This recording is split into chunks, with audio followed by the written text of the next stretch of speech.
Coast FM 963. This is the Gardening Gang with Pete Little and Sherilyn Darcy. On this Saturday morning, we thought we'd talk about lifestyle acres to a real estate agent. Oh, We've been sort of prattling on about the advantages of growing things in these places. But Jay Talbot's joining us this morning. Good morning, Jay. Good morning, guys. How are we? Morning, Jay. Thanks for coming on a fairly busy Saturday morning for you guys here at Talbot Partners.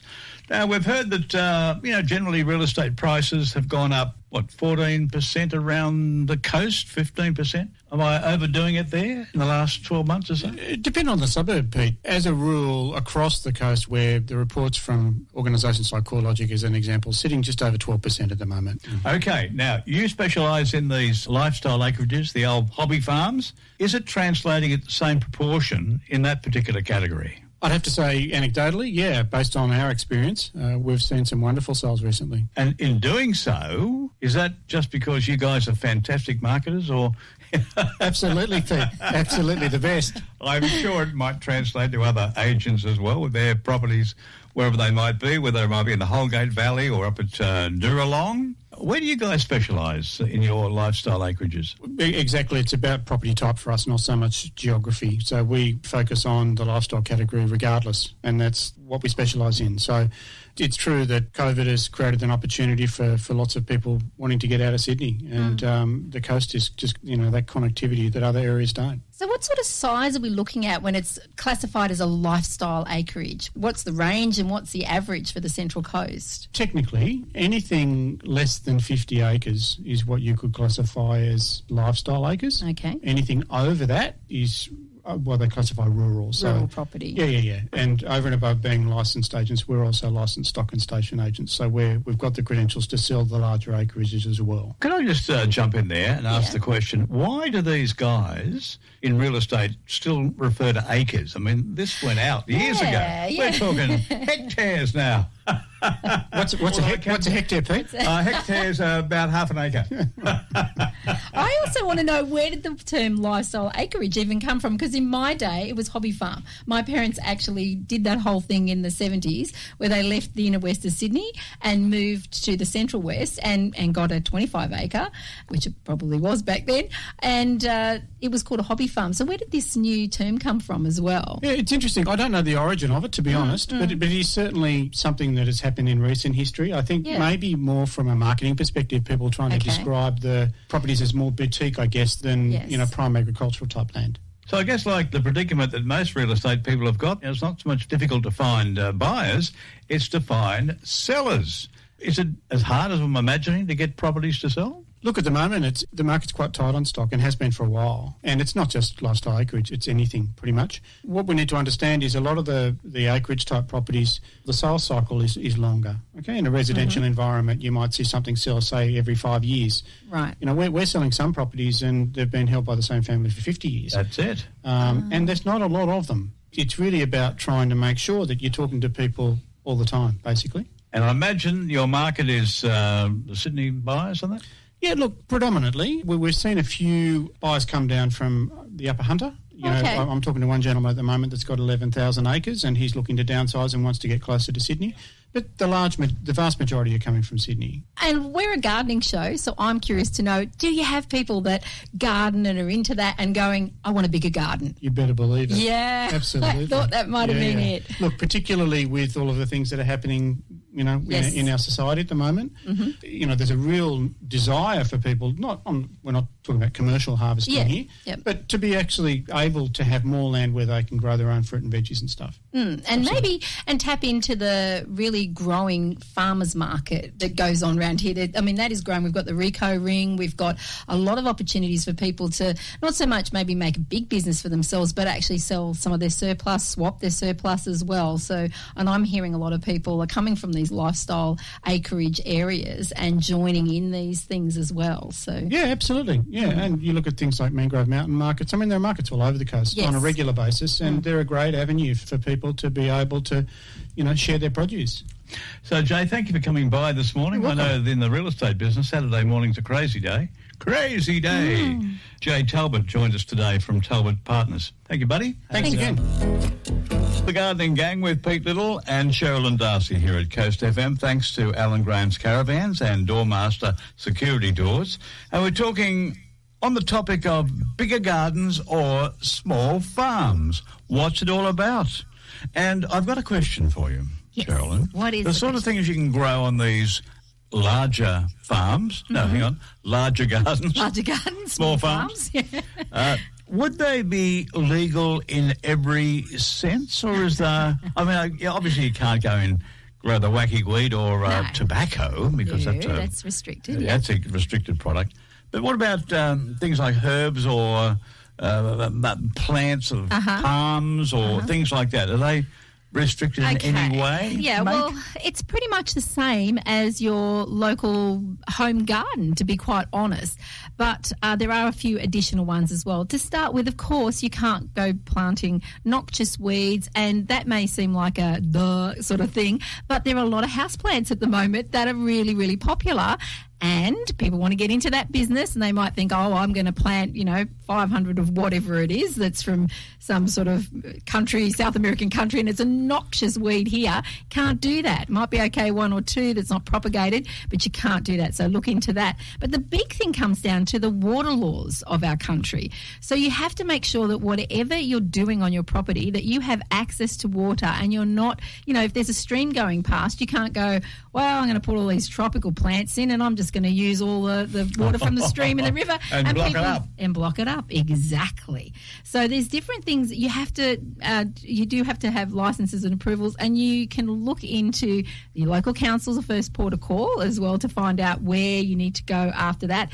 And the New South Wales government has a fantastic handbook actually, and you can get it at on their site, and it's called Rural Living Handbook, a guide for rural landholders, and it's really it just covers everything, all the laws and things like that. So if you go and jump on the New South Wales government website, you can download that PDF and have a look, and it really goes into local land services and what you need Only to know. for those who might be thinking about going on to a small property. I think if you've got a quarter-acre block at home, it'll be boring reading. Yeah, it'll be boring. We're talking about our gardeners who have got big dreams here. It'll be really boring. You're fine, but you should get yourself a tank and some rainwater. But yeah, you can sort of see everything's upscaled. That's the whole thing. So as soon as you upscale something, you're going to be using more resources. So using more resources, you're going to have to be, we should all be responsible. You're going to be a lot more responsible for your neighbours and what you're actually consuming. Well, you no longer need a push mower. You're probably going to go for a little ride-on mower. Exactly. So you're going to be increasing, the pollution in the air because more petrol is being used to drive that darn thing. I can see your point. More resources required. Absolutely. And when you're gardening on a grand scale, though, if you're first starting off, my best piece of advice is to still start small and build up as your skills increase and your understanding of the environment deepens. With Acreage, it can be really tempting to grow hundreds of every single thing that you ever wanted to grow in your great big space. Maybe cover up all of that grass so you don't have to mow so much, because that's a bit of a joke too. It's like that's all you get is, more things to mow. But you're probably not going to be able to attend to the upkeep of whatever you decide to do. So start small in that first year and then build on that, because it's going to take more time.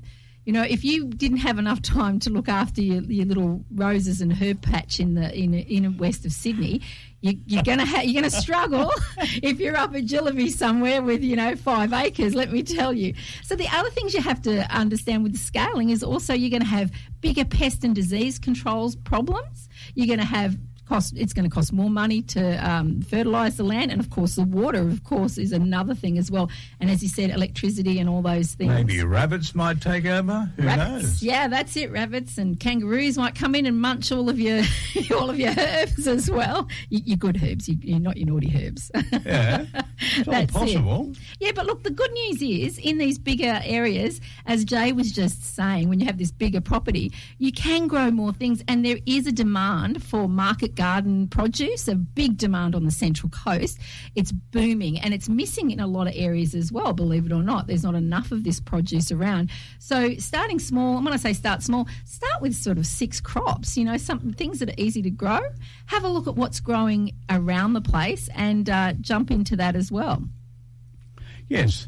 That's not bad. No, I hadn't thought about that. All that information you put forward there, I'm thinking, I'll just go in there, rock up, put a big shed up and have a Have a walk. Get a few horses in. You know what I mean? Yeah. Often the families who live onto those little spreads have a need to look after their nags and things like that, don't they? They do. And the first thing you should do actually is test the soil. I'd do that before I purchased a place, actually. And Macquarie University has actually reopened their soil research section. It's called VegSafe, VEGSAFE, VegSafe. That's what it is. And for a $20 donation, they will actually test up to 5 samples of soil. And everyone, even if you're on a small block, a quarter-acre block, they'll test that soil as well. So jump onto the Macquarie University site and you can find out how you can get your soil tested. It's really good if you're looking for heavy metals as well. Not the music, but the stuff in the soil.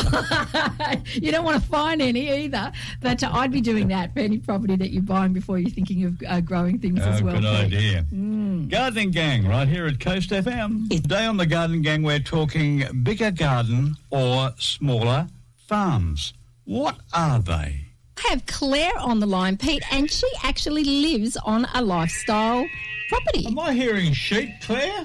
We've got 4 lambs, and they behave like teenagers. So, when they see you, they think you have food. Are they, in the kitchen, are they? No. We've trained them to come running so that if they get out, we can get them back with food. So. I'm just going to reassure our listeners, this is not a sound effect record playing in the background. These are genuine lambs. 4 lambs. Their names are Bob, Taco Cat, Madam, I'm Adam, and Mr. Owl ate my metal worm. All palindrome names that our boys came up with. Right. Oh, you lifestyle acreage people are a little bit strange, I think. Yeah, no, you get a bit of space and it's kind of like having a larger handbag. The larger the bag, the more stuff you put in. Now, I've got to ask a question of you, Claire. It's not a personal question, but it is about your life. And have you been on the Central Coast for long? I know you've obviously got an American accent there, so some time ago you came across the oceans. But have you been on the coast for long before you bought the lifestyle acreage? Well, we actually moved up to the coast when we bought the acreage. Okay. So my husband's parents were already living on the coast, and they wanted to sell their little residential block. And we were renting on the Upper North Shore. Right. And so about 7 years ago, when our eldest was getting ready to start kindy, we thought, we got to find a place where there's a school that we like, and wouldn't it be great if we could live near the one set of grandparents, because obviously the other set live on the other side of the world. So we actually moved up to the coast 7 years ago when we bought this property. And whereabouts is this property? So we live Gillibee. Oh, it's Gillibee. Yeah. Near the freeway. Near the freeway. Yeah. Okay, got it. I've got a very important question. What is the worst thing you've encountered since you have taken up a lifestyle property? The disadvantage is that because we're on tank water and septic, when the power goes out, we lose all running water. Right. Oh, that's when you need a camp toilet, isn't it? You know? Yeah, well, so, you can still use the toilets, and you can flush them, but the tanks don't fill, and the septic tank doesn't run. Yeah, okay. So a few years ago, it must be about 4 years ago now, when we had that horrible storm in April around Easter or whatever it was, and we didn't have power on the coast for a week. That meant we didn't have running water for That tests your patience, doesn't it? There's a solution here, Claire. Get yourself a whole bunch of panels, the solar panels. That'll fix that problem. So we have solar panels and stuff, but it's not, they're linked to the grid. It doesn't. They don't run independently. So if we were off the grid, then it wouldn't be a problem. Now, Gillibee is a lovely spot to make a choice there.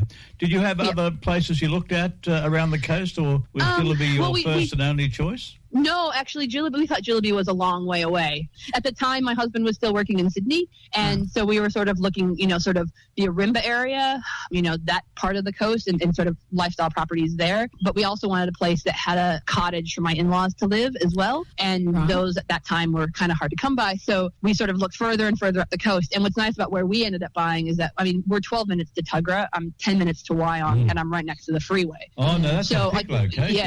Yeah, so it works. And I own my own business, and we run it from home, so my customers can stop by to pick up their orders. So what sort of home business are you actually running there? We own a wool and fiber business. What is it? You're right. Wool and fiber. Okay. So we sell wool to people who do spinning and crafting and weaving and that sort of a thing. But we also process wool. So we've been working with local farmers. There's farmers in the Juralong Valley who raise sheep, and we helped with their shearing, got 100 kilos of wool, and now we're processing that wool. So was this in the plan before before you decided to have a No. lifestyle change? No, because we already had the property, we were able to do it. So what do you think are the best things about this lifestyle change? What are the positive things you found for your family? That's what I'd like to know. So just having space for 2 growing boys, they seem every day to be bigger and taller and take up more space. It's also nice because we can live with my in-laws. So the way our setup is, it's almost like we live on 2 residential blocks. That's how close they are to us, but they have their own space. But it means that my father-in-law can putter around and cut the grass, and my mother-in-law can work in the garden, and they have plenty of space, but their neighbors aren't right on top of them. Well, that's great to hear, Claire. So you're a thumbs up for a rural property, huh? It was a good decision for our family. There was a bit of a learning curve, when you have a bit more land to take care of. But, it's not rocket science. But it's good. We really enjoy it. It was the best decision for our family. When there's a blackout. Except then. Except when there's a blackout, yeah. Oh, wow. Thank you so Thanks, much, Claire. That's really informative. Thank you so much. No, that's all right. It was a pleasure to talk to you. Right, we'll let you get back to the sheep. Yes, Claire of Jillaby on the line this morning talking about lifestyle acreages. Thanks for that. We did explain earlier that, of course, because of regulations, if you do have a property that you live in, you can't grow tobacco. That's you right. can't even experiment with tobacco. The regulations are very tight. It's a kind of... how would you describe it? Not prohibited so much, but a controlled. That's it. A controlled substance, because the government want to make lots of money out of it. I mean, you can grow grapes and you can make alcohol, You can. but you can't do tobacco. No, Sorry. of any sort. Our topic, that's it. Bigger gardens, That's smaller it. farms. Okay, that's what we're talking about here at Coast FM today on the radio with Pete Little and Sherlyn Darcy. Now, Sherlyn, your idea was to put forward a little segment all about getting your hands dirty. Let me check your nails. Let me have a... Yeah, no, you haven't been looking after those nails. You've been gardening. I've been gardening. I've got gardening hands, so it's time to get your hands dirty, gangsters. Okay, this week you can plant, amongst other things, Asian greens, dwarf beans, beetroot, broccoli, Brussels sprouts, cabbage, carrots, cauliflower, celery, chicory. Oh, I haven't had chicory for ages. Now's the time. Endive, kohlrabi, leeks, lettuce, mustard greens, silver beet, spinach, and let's have a look at some of the flowers. Calendula, that's also a herb. That's not a controlled Calendula. herb. Calendula, bright orange flowers. They're really lovely. Good for healing as well, but look that up first. Don't just start munching into them, okay?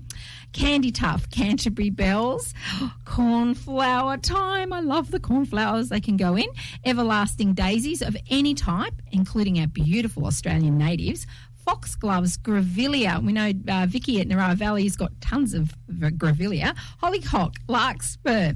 Let's have a look at the herbs. You can plant chives, coriander, garlic, marjoram, of course then oregano, parsley, rocket and winter tarragon. Now that's not all you can plant, and you can have a look at all the things you can probably plant this week on the Central Coast over at our website at Central Coast Gardening Gang.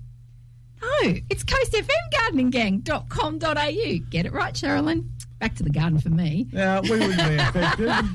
I'm sure we haven't been affected by the shutdown of certain sites from the Facebook organisation. Have you tested? No, we haven't, but I tell you what, the Central Coast newspapers have been. So this is horrible, actually. The Central Coast, my column couldn't be shared directly from the newspaper site, so I've had to do it in a roundabout way. So I'm sort of working that out at the moment. And because down in the garden, in the Central Coast newspapers, Central Coast News and the Chronicle every week, you can actually get that for free, digital edition. You can link off, if I have any knowledge of how these things work, you can link off the Coast FM Gardening Gang site, couldn't you? Well, that's what I'm going to do. I'm actually going to cut and paste it and put it on and then go that way. So please don't listen, Mr. Facebook, Mr. Mark Zuckerberg, because I can't link straight from the newspaper site. So I know there's all arguments for and against, but community newspapers are sharing community news, and they're not behind paywalls most of the time, and our beautiful Central Coast newspapers certainly aren't, and we've all been gagged. So... And there's a lot of people who depend on Facebook. We probably shouldn't have, but, the horse bolted 8 years ago. And that's where we get a lot of our news and a lot of our links for our sporting events, our music, our arts events, our community services as well. So, Not good. Still leaves the radio. We haven't there's changed the our radio. operation at all, have we? It's just as well. I'm on the radio and we're on the radio, Pete. Yeah, we're right. Gardening Gang with Pete Little and Sherilyn Darcy, being sponsored by Alan Graham's Caravans and RVs and Doormaster Security Doors and Windows. Coming up soon, we're back in school on the 9 o'clock. What is happening here? Gather Well, round. it's not quite 9 when the old school bell used to ring in the old days of, That's it. Carringbar Primary School. Oh, where was your primary school? Oh, Orange Grove to start with. Oh, no, it was Orange Grove. I said to start with. Then high school was a couple of places. Orange Grove in the inner west of Sydney, Lilyfield. Oh, not there. the local Orange Grove on the peninsula. No. I'm a recent coastie, not an old coastie like some people in the room. Anyway, gather round, children. It's time for the gardening school. Headmistress is here. And I have a letter here from one of my students this week. And this is Louise. And she writes to me. Where's Louise from? Louise didn't actually let me know where she was from, but she's from the coast, I gather. Geez, Louise. Geez, Louise, let us know where you're from.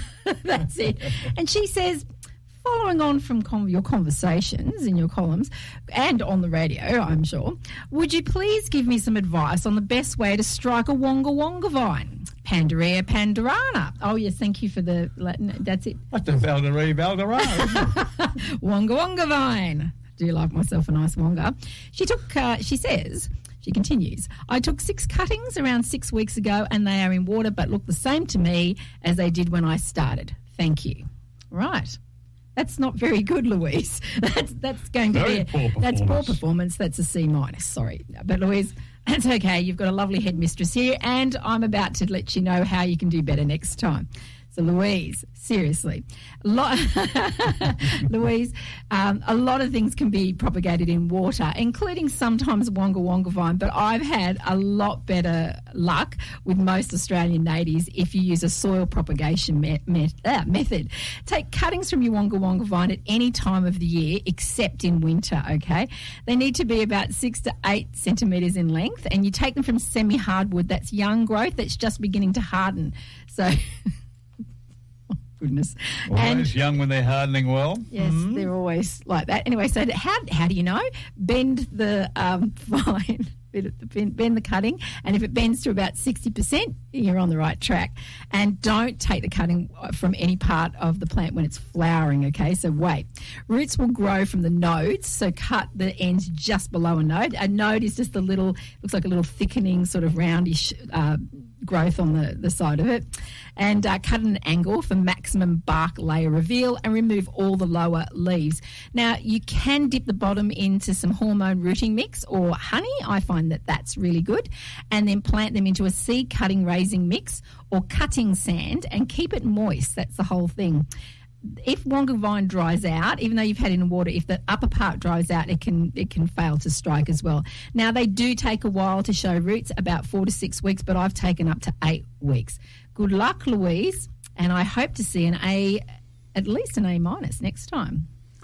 Well, particularly when you choose the wonga wonga vine. I mean, to say it's something I've never ever heard of before. Oh, you would have seen it. It missed me completely, and I still haven't any clue what a wonga wonga vine is. I'm going to bring it I in better next get week. myself back to school. What do you think? Back to school. Detention for you, Pete.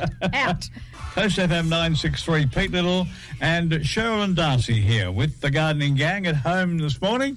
And it's being brought to you by Alan Graham's Caravans and RVs and Doormaster Security Doors and Windows at Berkeley Vale. 9:10. Now the little topic that everybody's hanging around for, it is what's on the grapevine. And you can personally say, I heard it on the grapevine. Yes. How clever is that? I like that. Yeah, we should play that song as well. So what is on the grapevine? Well, Gwandolin and Summerland Point Community Garden Market is on today, 7:30am to 12pm, and that's at Dalcara Street, 32 Dalcara Street, Gwandolin. There'll be the usual jams and pickles. Choco pickles are back again. Yay! and also strawberry jam and lily pill. Oh, you like chocos, do you? I only like chocos when they're pickles. Oh, okay. That's it. I do like pickles and Not for me. lily pilly jelly. I love lily pilly jelly. Also some crafts and odds and ends, and a little from the garden. The Coast FM Gardening Gang, put this down in your diaries. Next week we'll be at the East Gosford Community Garden from 11 a.m. till about 12 p.m. at the Newman Memorial Park, 10 Wells Street, East Gosford. Local radio hosts, us, Pete Little and Sherilyn Darcy, will be visiting this gorgeous community garden. And Sherilyn, that's me. I'll be talking small space gardening and giving you some advice and answering questions. And Pete's going to be there to keep me on my toes. And you're going to be unveiling my statue. Am I? Yes. Saturday. That's next Saturday. Not built yet. Are you going to be standing there? I want to see what you're doing. What are you standing with a microphone? Or are you standing there with a shovel? On a horse. Oh no! Peter and the Dragon. What is it? The last at Doom and at last at the Gosford races? Oh my goodness me! Okay, and on Thursday we've got this lovely free workshop at the Swamp. That's where I am sometimes, and that's at the Swamp. Community garden at the Central Coast Wetlands. The Spice Compost Workshop is amazing. Spice is a no-turn method of composting. That's really easy. That's something you could even do, Pete. It's on from 9:30 a.m. till 11 a.m. this Thursday, the 25th of I was going to say June then. It's February, isn't it? I'm all over the place. February. And you can find out more and get your free ticket at swampcentralcoast.com.au. And other than that, it's raining, so don't forget to throw some extra fertiliser if your garden needs it onto the plants, onto the ground, not onto that the helps, plants. does it? Oh, when it's raining, it's much better because it goes into the roots. That's where you want it to go. Makes So sense. you should never put your fertiliser down when it's dry or hot because it'll burn the roots and burn the plants. So when it's raining, this is a great time. Well, that's my tip of the day. That's your Do tip. not put fertiliser on the plants when it's dry. Okay, And guys? no, Or it's hot. terrible. Yes, bad It'll thing. wreck them. That's All right, good. all you new gardeners. I'm speaking on behalf of the new gardeners Well, here. I'm training You you. know, the trainees. That's Very right. important. Coast FM, the gardening gang. You may have caught up with a little article yesterday on the local paper, front page, but if you haven't done so yet, the grand opening of the Leagues Club Park in Gosford, after would be over a year's work put into I think a $10 million project that's been funded by mainly the state government to beautify the entry into Gosford, and it's going to be a lovely park with all sorts of little tricks of the trade and things for the kids and adults and free electric barbecues, all that kind of stuff. And the gardening gang, Sherilyn, are you Yes. coming? I'm coming. We're going down there and hopefully broadcasting live, aren't we, from there? That's the idea of the That's it. game. That's it. We're going down there That's next week, 8 o'clock till 10 before all the celebration activities start Yes. on the waterfront at Gosford. And the gardening gang will be in one of our outside broadcasts. So maybe if you want to come down early, if it rains, we're not going to go. No. We are just sooks like that. We are. The event will go ahead, but we're not going to sit there in the wet No. with our microphones and things. We might get electrocuted. We don't want to get So- electrocuted. We're going to be on deck No. at the brand new Leagues Club Park venue, a community event with lots of entertainment and the like next Saturday. Okay? There you go. There now, you go. the gardening gang is now moving to our next segment this morning, and these are the amazing facts that you may not know or you may know about plants. Back to you, Sherilyn. Okay, so today we've been talking about large gardens or small farms, and a lot of those have a lot of grass and lawns. So I thought we'd look into who invented the lawnmower, because this seems to be an argument that happens all around pubs around Australia and gardening clubs everywhere. So do you know, Pete? Well, I'll jump that one. I'll pass it back. You're going to pass it back to me? Flick it back to you. Rightio. Well, the person who invented the lawnmower was not Mr. Victor or Mr. Richardson. Wasn't Victor a was Roman either. It wasn't a Roman. No, it wasn't a Roman. mate. It was not a Roman. In fact, it was a man by the name of Edwin Beard Budding. Not Bunnings, Buddy. Buddy, that was his name. And it was in 1830. He worked in a mill in Gloucestershire in the UK preparing cloths. So when they used to make cloths like velvets and things like that, they would have a machine, a big steam-driven machine, and it would cut down, like imagine mowing it. That's what it used to look like, so that they would get this nap, which was the length of the fabric, all the same. So he saw that and thought, you know what? That could cut grass. That could cut grass, because before then, how they used to cut grass was with great big scythes. That's what they used to do. And this is another interesting one about clogs, because men of different heights, because they were men back then doing it because they were great big scythes, would cut the grass at different levels. So they wore clogs of different heights so that the grass would be cut at the same level. How's that for a fact? I love that. Smart. I love clogs, actually, to wear. Anyway, after he'd watched these rotary blades cut the cloth, he decided he would make this. And he told all his mates down at the mill, and they all laughed at him and said, that's ridiculous. No one will ever care about that. So he made it in secret. It was only 19 inches wide, and it took off. And everybody loved it, and they bought it, and he became quite, Well, it wouldn't have been steam-driven. No, it was pushed. It was pushed. And then as the years went by, there were chain-driven ones and then steam-driven ones and then motors as well. Most people sort of then attribute there's a lot of people in this list, but then in 1899, a man in the United States by the name of John Burr, he improved it with rotary blades and traction wheels, and they were still push mowers for the masses. That's what he did then. But there was no actual motors. There were steam-driven ones, but they were great big ones. They were, heaps of people. But then we come to Australia, and in 1948, Mervyn Victor Richardson, he saw some of these and thought, that's pretty good, the way that they've got the rotary blades, and also that you can push it and they're good for the masses. Everybody can have one at their homes. But he thought a better way to do this would be adding the two-stroke engine. And so he then, first he did it with a real type mower, in 1948, and then 1952 he then saw the rotary mower, which is what we've got today, and he put it all together. So in 1952 the Victor Lawn Mower was built. And sold, and he became that's it. He is my He's hero. your hero. So he made it all possible. But could you imagine today still pushing those darn things around? Well, you would have to be a boy under the age of 25 otherwise. But I tell you what, Pete, that original invention by way back in 1830 by Edwin Beard Budding, people still have them and they still sell them. So his is still going strong, especially these days with people wanting to save the planet. They also like to use those. So I don't know how it would go on your big farm, on your big garden. Save the planet. Do you like that? It's my new jingle. Save the planet. So look, if you're going to get lifestyle acreage, I think you probably need even something to ride on. But anyway, that's a story of the facts that you may not know, or you may know, about our plant world. Good morning with Pete Little and Sherilyn Darcy. Now, we are joined by Doreen Simpson, who has been beavering away outside, working on the various markets that are on the coast over the weekend. How's the beavering going? All right? Yes. I think I'm finished now. Okay, well, you've got a couple to talk about today. Right. So the entrance markets are on today between 8 and 2 at the Memorial Park. There will be freshly baked breads and patisserie, gourmet hot foods, oils, homemade strawberry jams, leather goods, fashion and crafts. Ettalong indoor markets will be held today and tomorrow between 9 and 4 at the Galleria. The markets are undercover and there's lots to see, like fashion, jewellery, arts, crafts and food, amongst many other things. And good parking too at the Galleria. Yes, and I love it's undercover too, just in case. Yeah. And Fairhaven Shopping Village at Point Clare is open today between 9:15 and 3. Pop in and have a browse through pre-loved fashion, toys, homewares and more.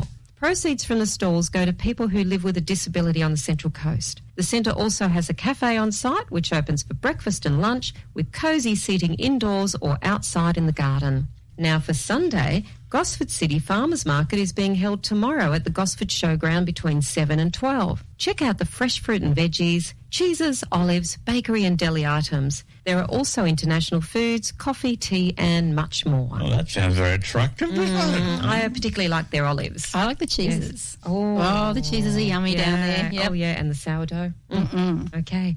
And the Umina Beach markets are being held tomorrow between 9 and 2 next to Umina Surf Life Saving Club. There are loads of stalls with everything you can possibly find in a market. Arts, fruits and vegetables, clothes, ready-to-eat food, jewellery and live music. And last but not least, the Farm and Fork Farmers Markets are on tomorrow at the Morisset Showgrounds between 8 and 1. The markets feature local farmers and producers, food trucks, artisans, homewares, fashion and much more.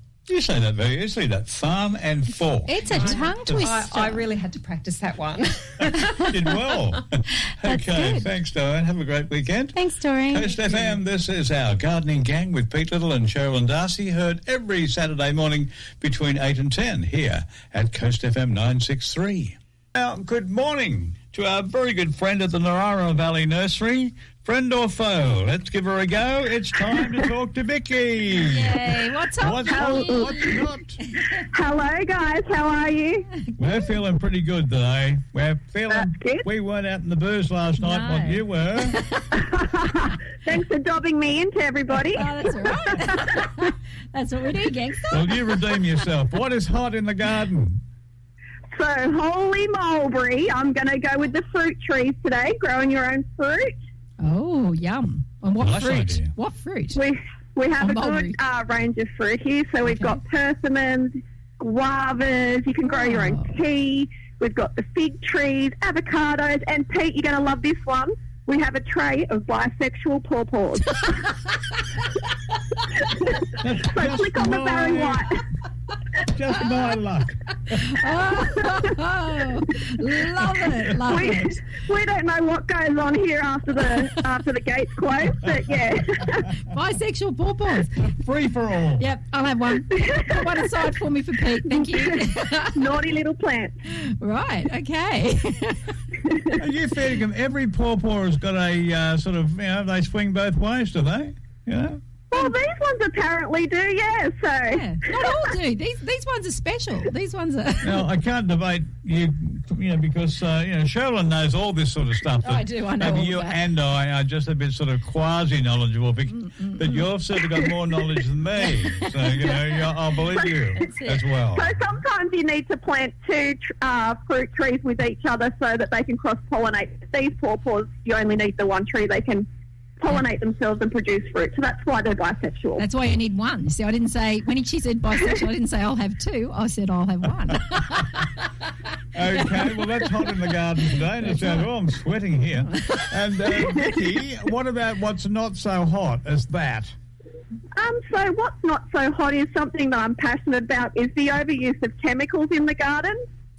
So if you have any problems with pests or weeds, get on Google and just Google search like alternative methods for solving the problem, because a lot of people just tend to use chemicals and it's not always the best option for your garden. We've got to look after the That just planet. reminds me, Vicky, not very far away from you guys up there at Mount Penang Way, it's collection day today for all those yucky chemicals that are hanging around the house. So if people have got, paints or old garden chemicals and the like, they can whip them up there and get rid of them at absolutely no charge at all.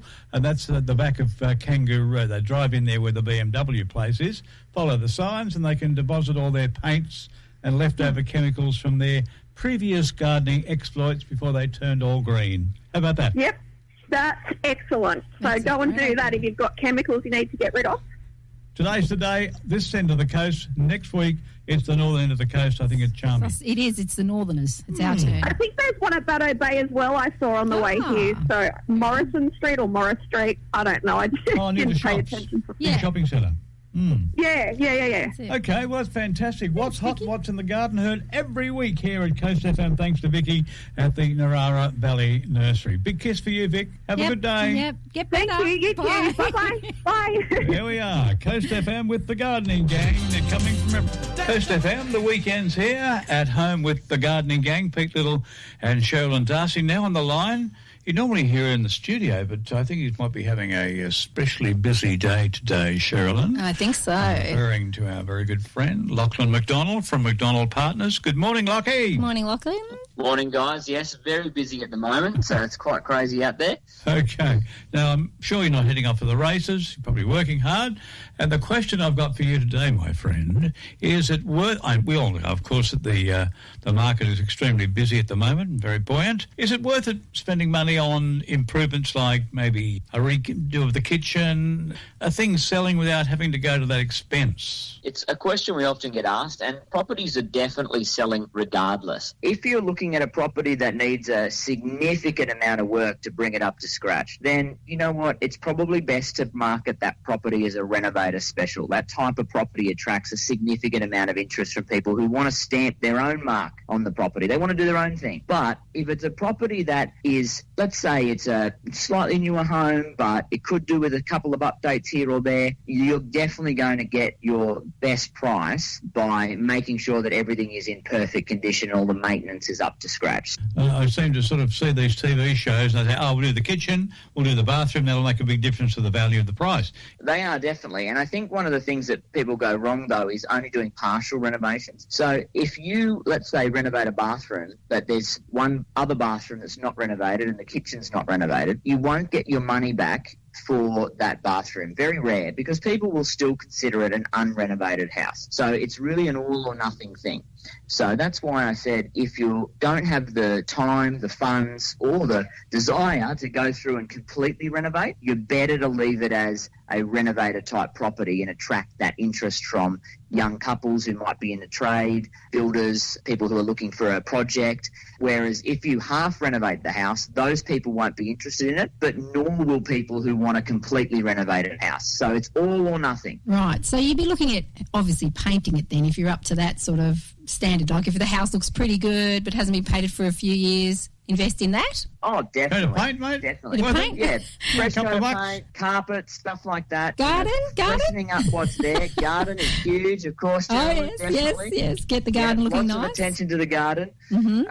That is really, really important. But, again, these are maintenance things, freshening up what you have there. If you've got a 1970s kitchen that really needs to be renovated, there's not much point going and doing paint and carpet. Right. But if you've got let's say a 10-year-old kitchen or 15-year-old kitchen, and maybe, the house is starting to show a little bit of wear, that's where you go through and you paint, carpet, freshen up what's there, because then that will lift the bathrooms and the kitchens and make them look newer than they actually are. Oh, and people can be fooled, can they? Buyers can be fooled. Well, it depends how timeless your design. If you've got a bright coloured kitchen or something that's very era-specific, then not so easily. Oh, yes, babe. So you'd recommend if you're going to do the kitchen, make it white? Make it white panels? Make it neutral. Make it neutral. That's it, yeah. Nice and neutral, especially if you're doing it to sell. If you're doing it for yourself, go to town, do what you want. But if you're doing it to sell, keep it neutral. Mine's very colourful. I've got the lunar yellow kitchens and the orange. Sounds awful, your place. It's not. It's very Mexican. It's very Mexican. You got any Spanish. Mexican buyers around these days? Very few. I'm not selling. You see, I'm taking Lockie's advice. I'm not selling. Well, that's very helpful, mate. Thanks so much. Well, enjoy your busy day, Lachlan. Thanks for your time, buddy. We'll talk to you next week on The Gardening Gang. Thanks, guys. Cheers. Thanks, Lockie. There's Lachlan McDonald from McDonald Partners, who joins us every Saturday morning here on Coast FM. Okay, now, Sherilyn, next week, very important for the Coast FM Gardening Gang, we'll be putting on the hard hat. No, not the hard hat. We'll be putting on the fancy clothes and heading off outside. We will. Outside broadcast from the new location in Gosford. And it is, when I say a new location, a new venue. Yeah. The old Leagues Club Park. There's been kind of just a flat old field for years and years and years. They spent $10 million beautifying that, transforming it It's amazing. into a family-friendly park with lots of activities, for tourists and also for locals, including free barbecues. Bring your own snacks. Yeah, that's right. We might be able to bless the very first barbecue. Oh, you want the first snag, don't you? That's what it is. So, yeah, bring a snag down. We've got to think about how we're going to handle this. This could be worthwhile. The blessing of the first snag. Oh, my goodness. This is the Leagues Club Park in Gosford next to the Central Coast Leagues Club. Mm-hmm. And we're going to be there between 8 and 10 next week. Yes. And we take off to East Gosford. A busy day for us. We have got entertainment right throughout the entire day as well. And I think actually a landmark occasion because, we've been living through this pandemic. Yes. People whinging about what can I do, where can I go? Mm-hmm. And it's a beautiful situation, a lovely setting for families and, in fact, anybody to go for a run, go for a sit, go for a look and go for a barbecue. Yes. Isn't that nice? It'll be lovely. So, we'll be talking about the plants that are there, obviously, as well. Yes, we're going to work out what plants they chose. What have they chosen and for what reason. Yeah, exactly. It'll be very, very interesting and meeting some of our listeners too, which would be lovely. Please come down. Yeah, please come down next week. Coast FM 963 with Pete Little and Sherilyn Darcy. And we'll see you next week. Whereabouts will we be? We'll be at the Leagues Club Field. And We will. I want you to behave next week. I'm going to meet you. I want you to be well behaved. We're my best all right, behaviour. Sherilyn? Okay, I will behave myself. And wear that lovely frock. It looks sensational. You know this one? Bye, Pete. Have a great weekend from the Gardening Gang.